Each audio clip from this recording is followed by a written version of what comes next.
Yan, linisin natin ang ating isda. Dahil i-steam natin siya.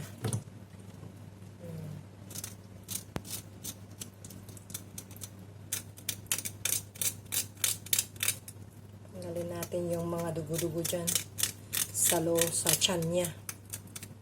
Para hindi malansa ang ating isda.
Ayan, malinis na ang ating isda. Kaya, prepare na natin siya. Lagyan natin siya ng spring onion sa ilalim. Kaya ko linalagyan ng spring onion sa ilalim. Dahil pag pinasingaw natin sa loob, pasok yung singaw niya dan para luto din siya sa ilalim. Tapos, lagyan natin siya ng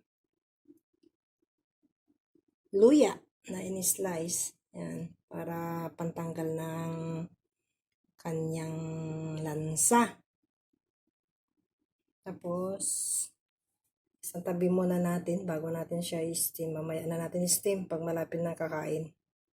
Yan, rinap ko muna siya at ilagay ko muna sa ref dahil maaga pa naman. Prepare natin ang ating spring onion para mamaya ilagay natin sa ibabaw ng ating isda. Yan.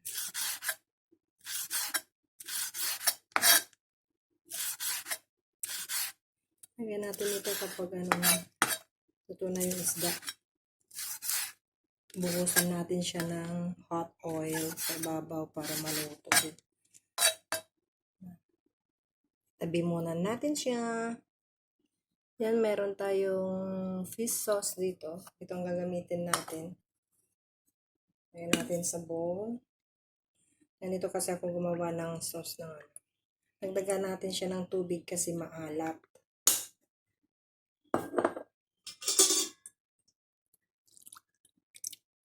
Yan, mamaya lagay natin sa isda. Yan guys. Dito ko i-steam ang ating isda. Yan. Steam natin ng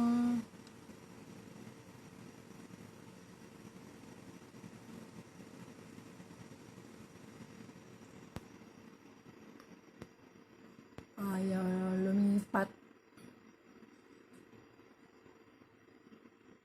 Ayaw lumipat.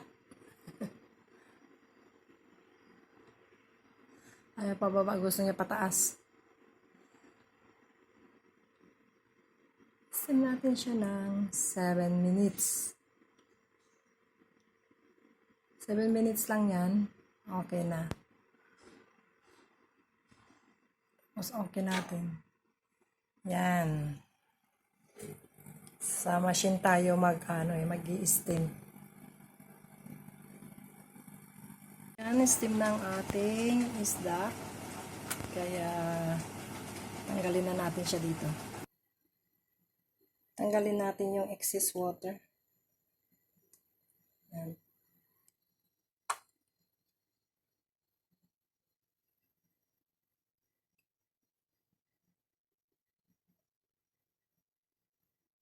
Tanggalin din natin yung luya. Tanggalin natin ang ating. Lagyan natin yung spring onion sa ibabaw. Saka natin lagay yung oil.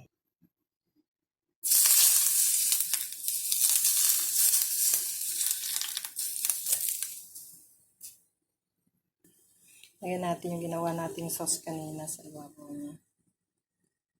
Yan. Ready na ang ating steamed fish.